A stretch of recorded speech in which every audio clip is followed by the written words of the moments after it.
Good afternoon and welcome to Recruitment Stuff with me, Louise France from UK Recruiter, and Stephen O'Donnell, who's my co-host. Hi. Hi. Today we're joined by Paul Lloyd from Brookson, and I will introduce Paul in a minute.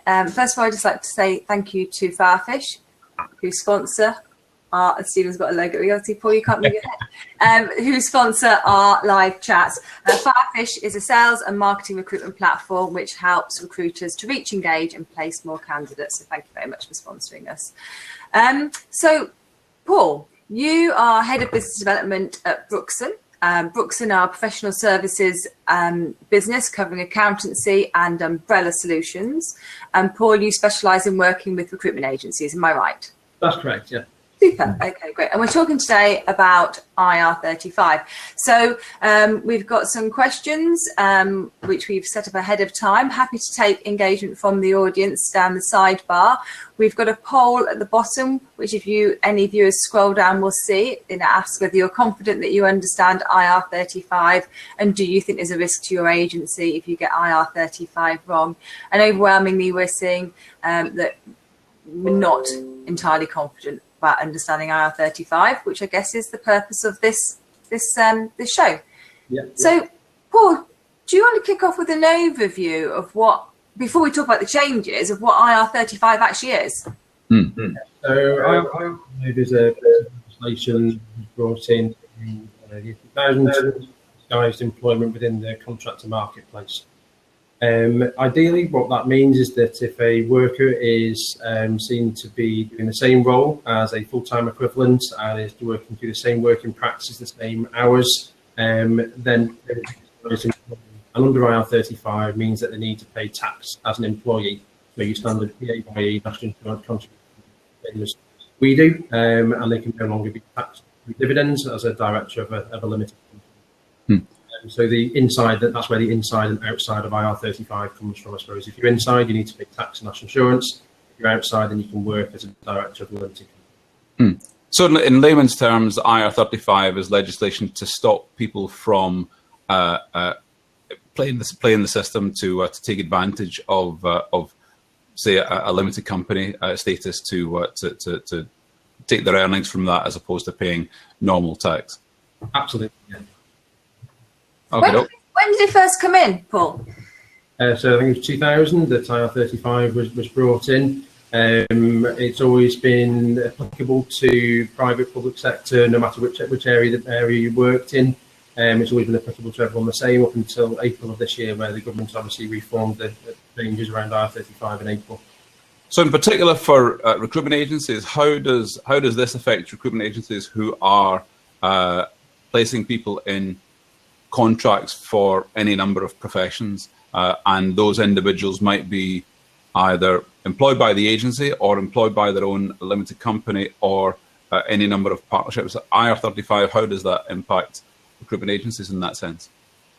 Yeah. So with the recruitment agency, the workers will work in one of three ways typically. So they'll either be taxed PAYE through the agency payroll system, they'll work through an umbrella company, where employed by that umbrella company and are taxed through PAYE national insurance contributions, and if they're suitable can claim expense or tax relief on their expenses. The type of workers through a limited company where they're a director of that limited company. April this year, it would have had very little impact on recruitment agencies because it was down to the contractor to make the determination on whether they were suitable to work as a director of a limited company or not. See, that's now changed with roles that are placed within the public sector, and the determination is now down to the end client, and the payer or the agency that's paying them the money is the one that is usually liable for any unpaid tax and national insurance. So that's the main change that we saw in April, is it? It is, yeah. So it's a fundamental change to who makes the determination and who's at risk for any penalties or unpaid tax. So previously, it's always been the contractor that made their own determination, whether they did that themselves, either accountant or a legal professional. And the risk was also there. So any unpaid tax and national insurance was also the contractors. The key fundamental change is that the determination is now made by the end client. So the person or the company or the organisation where someone's carrying out the work.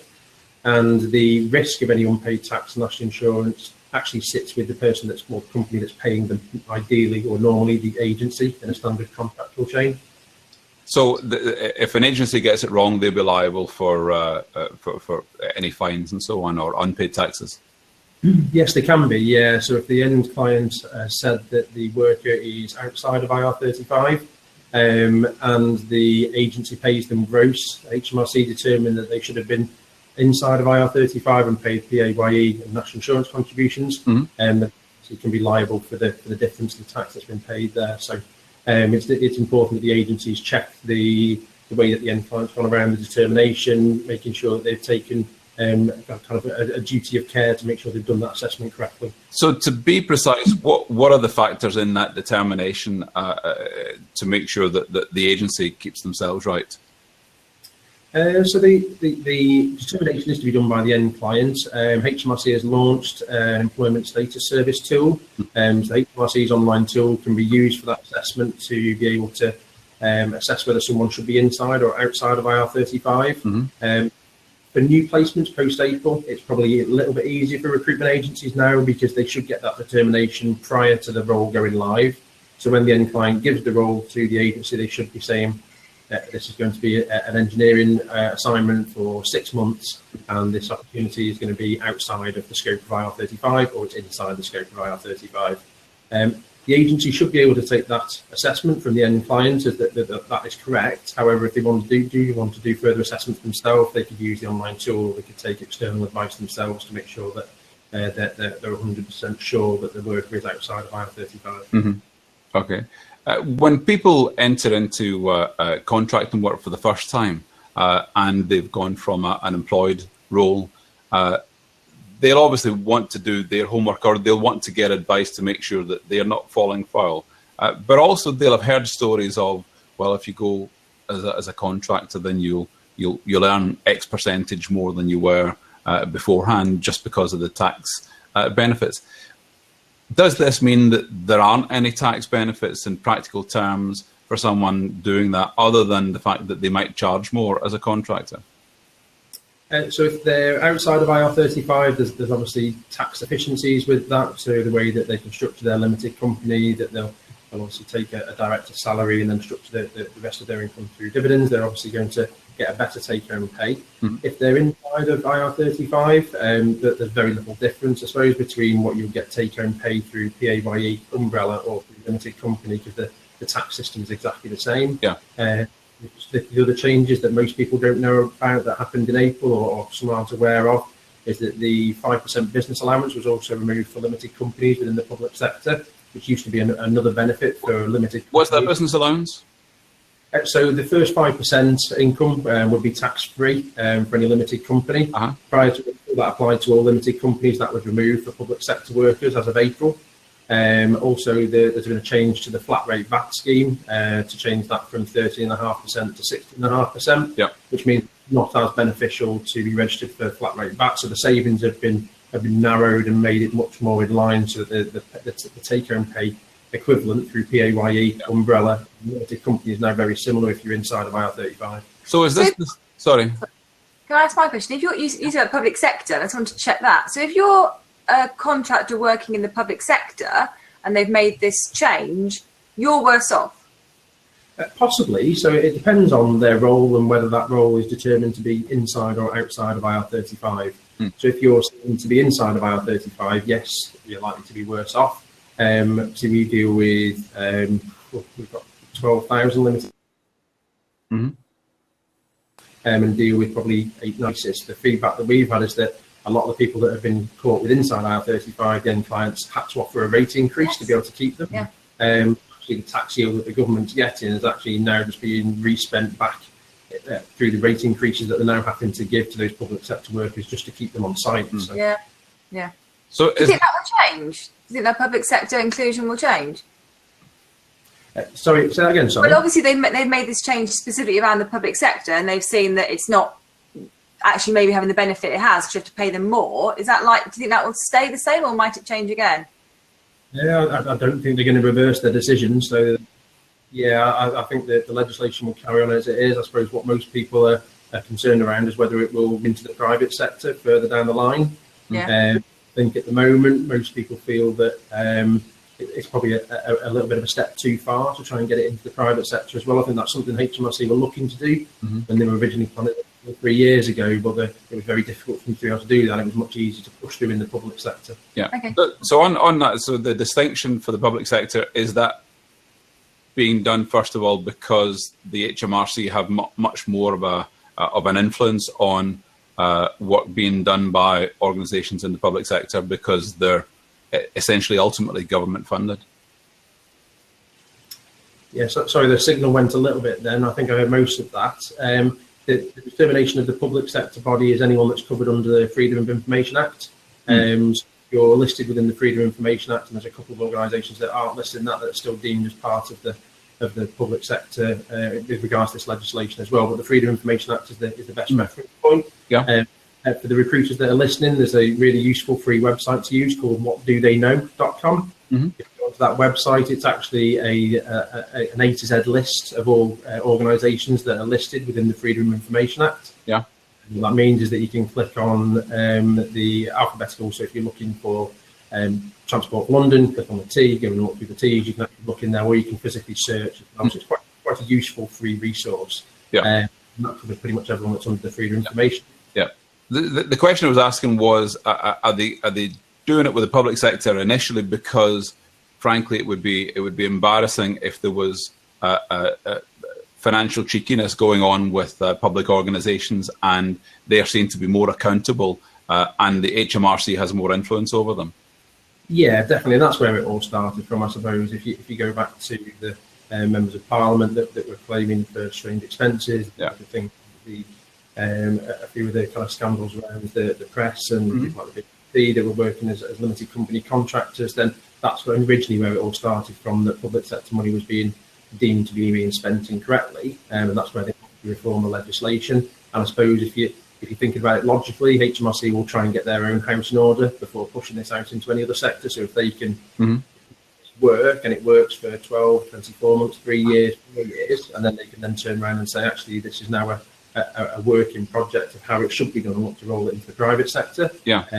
My personal view, not Brookson's, is that it will be very difficult to do that for a number of years yet, especially with things like the Brexit negotiations going on. I think it will be at least 3 years before that, but I could be completely wrong as well. So. Yeah. So the continuing evolution of IR35 is essentially about closing loopholes that people were using to take advantage of different structures through which they can be paid.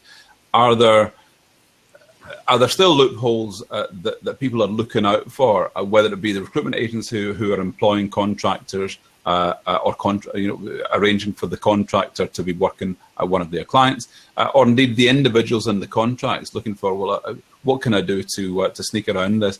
What if I have 2 or 3 people under my limited company? What if my limited company is owned by her indoors and I'm an employee but not a director of? And these sorts of things. You must continually have people who are looking for ways in which they can legitimately avoid, not tax avoidance, what's the other one?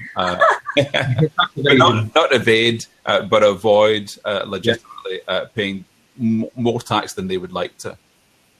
Yeah, and I think that's always been the same. I think where people will look for loopholes. So if you go back to the changes that were done around SDC for umbrella companies last year, I think ever since then there's been a rise in the number of people that are looking to work through sole trader solutions, whereas in previously through a contractual chain within MC, they would have looked to stay away from that because of the legislation that came in 2014 around the onshore-offshore intermediary legislation. So in 2014, the use of sole traders was probably discouraged a little bit because the agency was now at risk. The changes around SDC last year meant that workers then actually thought it was more financially beneficial to move back towards a sole trader model. But again, that risk still sits there with the agency. And now a new change has been made, obviously, to limited companies, so people will look for new ways. And HMRC are well aware of that. And our feedback is that they've increased their task force in terms of being able to clamp down on IR35 reviews. Normally, they've been able to do 200 to 250 reviews a year, so pretty low numbers. The feedback that we've had from the marketplace is that they've definitely staffed that up, and they're able to do nearly 2,500 now moving forward. So the number of reviews that they're able to do, and they're also looking at other schemes such as like EVPs and kind of offshore loan schemes as well, in terms of the tax avoidance schemes that are out there. So they are definitely looking at these and trying to clamp down on them. So are you in the business of advising recruitment agencies themselves and also advising them on how they can advise their contractors to, for example, have the contractors' own terms of business to set out that if I'm not available to do this work on Monday, I have another member of staff to do that. That then means that I'm not the tied-in person for this work. I can replace myself if you're replaceable. So basically what I'm saying is, do you give the advice direct to the agency and then by extension to the contractor to make sure that everyone is shipshape? Yes, we can do, yeah. So Brookson as a group have many different parts, from financial services, legal services, and obviously our accountancy and umbrella, small division and NHS division. So there's lots of different parts to Brookson Group. So that will, through the accountancy and umbrella service, will give advice to the contractors to make sure that they're choosing the best way of working for them. We'll give advice and guidance on that, and then let them choose in terms of which way they prefer to work. If they need advice during that process in terms of IR35, then we can give them advice over the phone, but we can also do more than that and refer them into our Brookson Legal Services business. Brookson Legal Services is a fully fledged law firm regulated by the SRA. Yeah. With about 8,000 IR35 reviews a year. So that will be normally where we'd refer anyone to that needed that special advice in terms of referring them to. It's not the same thing, but it's reminding me of a scenario. Years ago, I was recruiting for a client, and this was a plastics injection molding company, and they had casting firms in the Birmingham area. And the chairman of the company had a brother who traded in stocks and shares and futures and so on. They devised a method through which they paid all members of staff in cocoa bean futures. Of course, I then had to be given the chapter and verse on how to sell this to potential employees. So everyone was paid, I think, the minimum at the time to pay the bare minimum of national insurance, PAYE, national insurance, and the remainder of their salary was lent to them on a monthly basis. But they were also paid X number of cocoa bean futures, which were then settled up every quarter, and sometimes they had made a slight profit, sometimes they made a slight loss. But of course, what it did was it put the onus on the employee to pay their own full national insurance stamp and any tax and so on. But the big advantage for the employer was that they weren't paying nearly as much as they would have been in employers' contribution for national insurance. So these kinds of loopholes and tricks and so on. You'll hear about the tricks from years ago where stockbrokers would be paid in gold bars. Is it the case that the loopholes are now we're running out of loopholes, or are they continually finding new ways in which you can game the system? Yeah, I think most of the loopholes now, most people, HMRC are probably aware of and are cracking down on them. So they're issuing APNs, advanced payment notifications, to people that they know, where they're able to issue kind of those notifications to say how much back tax they're owed, and how much is due. We call it upscaling of compliance. They've tried to upscale the compliance of the supply chain. What I mean by that is previously it's always been the contractor at risk. As of 2014, it's the agency that's at risk for things like the offshore loan schemes and the kind of misuse of the sole trader models. As of now, anyone within the public sector, again, the agency is liable. There's legislation that puts the intermediary one or the end client at risk. So they're definitely trying to upscale that compliance. And even around SEC legislation that was brought in around umbrella last year, it's people like ourselves and the umbrella companies that are liable for incorrectly doing that determination. So they're definitely popping down on it. I don't think we need more brand new sort of loopholes in terms of that. And certainly in the sector that we work in terms of the agency sector, I think most agencies now are pretty well clued up on the risks that are in this. So if agencies are responsible for making the determination and are liable if they get that wrong, are you finding that agencies are playing on the safe side and calling almost everyone? We determine that you're inside. Would inside is inside is the right term? Inside's the right term. Yeah, so it's the end client that would be the one that's making the determination whether the contract is inside or outside of IR35, and the agency that's liable for the unpaid tax. I think for the first few weeks, month, 6 weeks, everyone was probably being a little bit cautious. I think people got used to that process a little bit now. We definitely saw a general slowing down of the market. So we get referrals from a wide spread of agencies, and there was a definite slowdown in the whole of the market probably throughout April and May. June definitely seems to have picked back up now, and I don't think there's as many that are being seen to be with inside. And if you look at someone like NHSI, which is the NHS Improvement Organisation, around March, April time, they gave a determination that every role was going to be inside of IR35 captured. In a statement recently that kind of contradicts that, to say that the assessment should be done and that some people can be inside, some people can be out. So there's bound to be a knee-jerk reaction of people trying to make sure they're definitely complying immediately. That's now starting to soften a little bit, and people are taking the right measures to do those assessments. Yeah. So what's the overlap, if any, with the use of an umbrella company as opposed to that my own limited company, for example? Yes, the only overlap there really is that is the easiest solution for someone to move to, is if they're inside of IR35. We've had a number of contractors, I think around 1,500 that have been deemed with inside IR35. Yeah. Now they have the opportunity to be paid net or PAYE, have the PAYE deducted and be paid net into their limited company. Yeah. They can, I suppose, put their limited company into a dormant state and move back to umbrella. And when they've got future assignments, they can look, if they're outside of IR35, they can be paid gross through the limited company again. Yeah. If they get a private sector assignment, we've seen a number of contractors move from public sector assignments to private sector assignments where they can, because the rules are obviously different in the private sector. Yeah. Working as a limited company. So I suppose the link between the two is that it's probably the easiest solution for a contractor to get paid if they are captured by IR35 is to move to the umbrella company. Yeah. So for a recruiter, what they're needing to keep a handle on is what is best for the contractor, and to have a good understanding of when an umbrella company could be relevant, but also to have a good understanding of the legislation to ensure that what the determination their client is making is not going to land them in hot water. So they're balancing both parts. And I guess that's when they come to someone like you to get a review of their contractor base. Yeah, absolutely. Yeah, so we can do those legal reviews. That someone that's taken our accountancy package gets them reviews free of charge. But over the last 6 months, we've seen more and more agencies coming to us wanting to utilise those IR35 review services. As a one-off? Do they do that as a one-off, or is that an ongoing thing?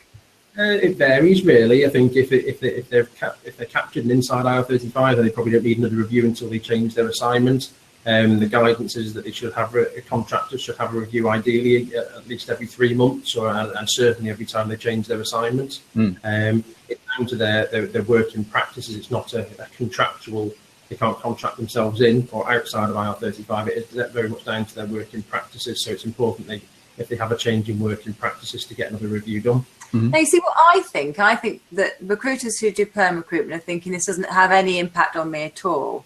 But more and more, as we work in this gig economy, I'm almost loath to say the words, but with more freedom of movement and more people looking for more temporary assignments, it's going to become far more relevant to people who have never thought that they'd need to concern themselves with this type of legislation. Because I guess even if you've only got 5 contractors, you've still got to make sure you've got it right as an agency. Absolutely. Yeah, more important to be aware of it, isn't it? Yeah, and I know you touched on this at the beginning, what's the penalty likely to be? I mean, what sort of figures have you seen bandied around that recruitment agencies might have to pay if they've got this wrong? So there isn't any hard and fast rule on what that would be. So in terms of how the old IR35 rules applied, it would be any unpaid tax, national insurance, plus possible fines, but there wasn't kind of no determination around that.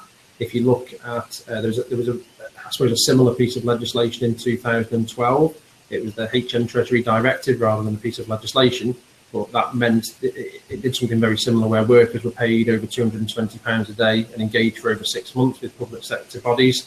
It was the public sector bodies' job to check that determination. That meant that some of those public sector bodies received fines, and they were up to 5 or 6 times the unpaid tax and national insurance. The difficulty with this new or change in this legislation is that there isn't any case law because it's a new piece of legislation. No one's been through this process yet. If it follows suit with the IR35 rules pre-April this year, then it would just be the unpaid tax and national insurance plus any possible fines. Mm-hmm. And that's not an issue if you've got 2 contractors out, but it is if you've got 900. Yeah, absolutely. Yeah, it depends on the size of your contractor base, doesn't it? Yeah, it does. Yeah. Okay. Cool. Stephen, have you got any more questions around IR35 before I ask about other legislation? No, I'm pretty comfortable with that. I suppose the recruiter in me is always thinking, well, what sort of examples of sneakiness or jiggery pokery are going on, and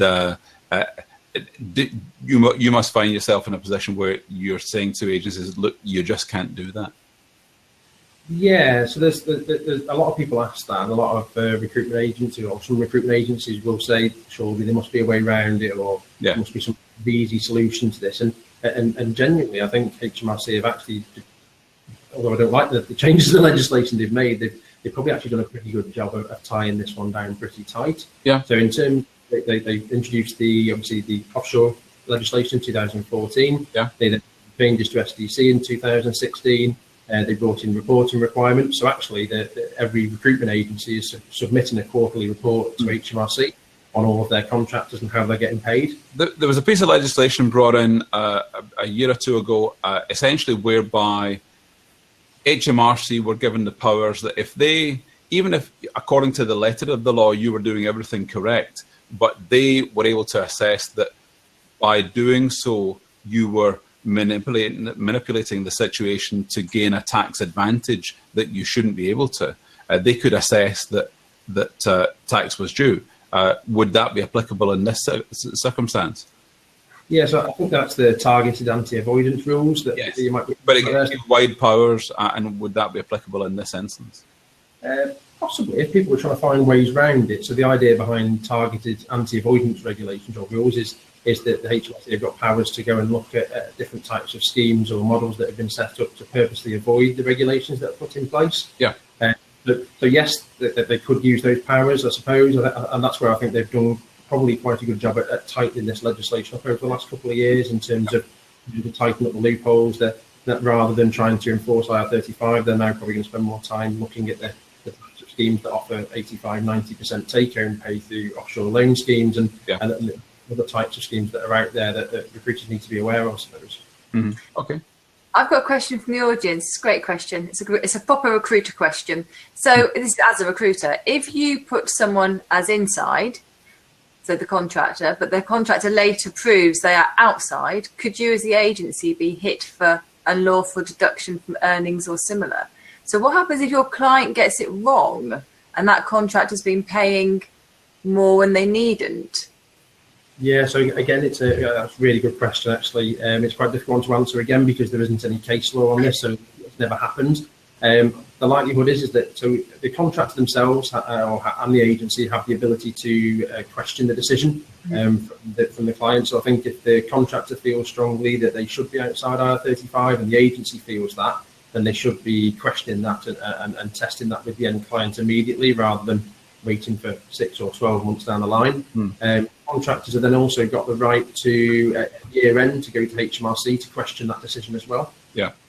So if they went to HMRC and questioned that decision, HMRC agreed that they would be outside IR35, then I think there's a way that they can reclaim that tax through kind of a self-assessment tax return. The likelihood of that happening, I think, is pretty slim. I think a contractor wanting to take on HMRC around the rules of IR35 is probably pretty unlikely. But there is opportunities to be able to challenge the decisions that have been made and discuss them as well. So I think there's a lot of opportunity there for the agency and the contractor.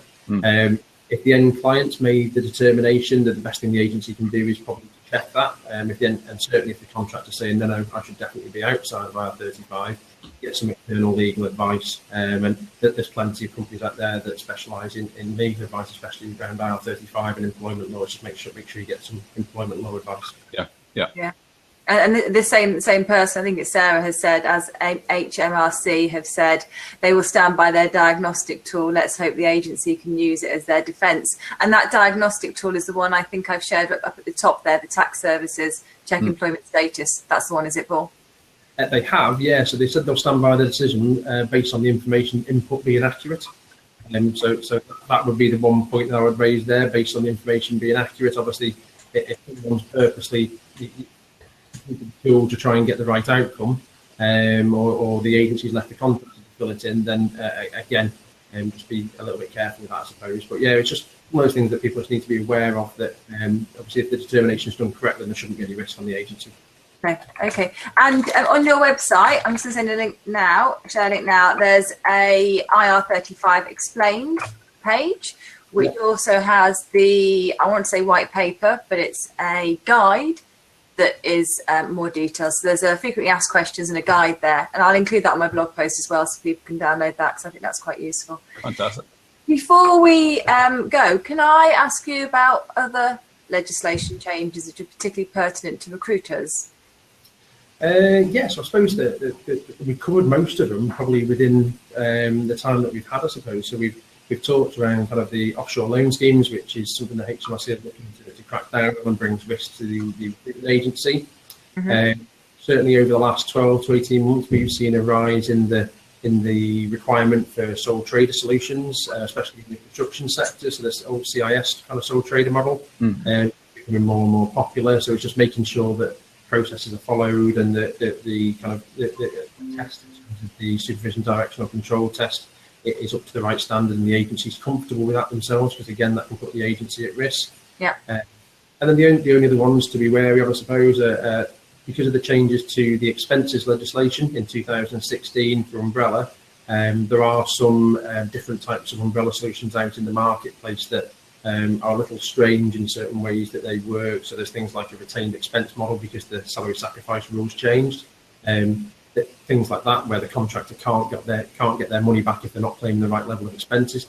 Quite bad for the contractor. So some of them are fine in terms of legislation. It's just that some of them aren't quite morally right for the contract as well. So I think if the agency get the correct advice, and my advice would always be to make sure you've got a PSL in place in terms of companies that you're using. So if you're going to recommend a company, make sure you've done your due diligence on them.